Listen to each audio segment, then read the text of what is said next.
अस्सलाम वालेकुम जी। मेरे नाल जी को शायद बीबी आखियो दिसदा कोई नहीं बच्चा। मेरा कोई वाली नहीं, कोई कुछ नहीं है। दुआ अखा तो रह गई। अब मेरा कोई आली मुआली नहीं बच्चा। अल्लाह पाक सुख देवे। मेरा कोई त्रै बच्चे आना छड़ के टुर गए न।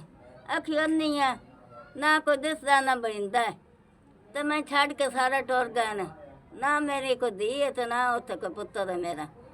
मैं पुराना तो रह गई हुई हैं। अखा तो रह गई हैं बच्चा। मैं पुराना तो रह गई हैं। कोई हली नहीं, कोई मुहल्ली नहीं। गठियाँ तो रह गई हैं। पुराना तो रह गई हैं। दोवे अखा बंद हो गई ने। जे डॉक्टर हल जानी है वो आंदा पैसे दो तो मैं हुण कित्थों लवां पैसे।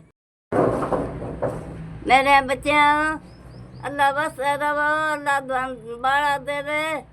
अल्लाह की रात धन तंदुरुस्ती देवे। मैं 5,000 साथ दे छड़िया तुसा मैंने। अल्लाह की रात धन बाड़ा दिते रखे। अल्लाह खटने कमाने जिउंदे रहन बच्चे साडे। सुनिया है कि नहीं मेरे बच्चों? मैं अखा तो भी रह गई हैं। मेरा कोई हली मुहल्ली नहीं। मैं दवाइयाँ तो भी रही हैं, गोडियाँ तो भी रह गई हैं। अल्लाह धन बाड़ा देवे तो अल्लाह धन आजाद करे, अल्लाह बात करे तो मेरे भी गलिया करो जी।